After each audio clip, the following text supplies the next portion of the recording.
Токмокто уурулукка кирген киши диванга уктап калган. Облустук милициядан маалымдашкандай 9 мартка караган түнү Бакыт кафесине белгисиз адам терезени сындырып кирген. Шектүү зер буюмдарды жана башка мүлктөрдү уурдоого аракет кылган. Ошондой эле видеокамеранын процессорун сындырып, алкоголдук ичимдиктерди ичкен. Кафенин күзөтчүсү менен кожоюну шектүүнү диванда уктап жатканда аныкташкан.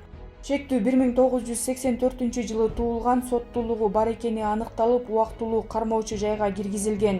Ал эми кафенин ээси 150 000 сомдук материалдык зыян тарткан.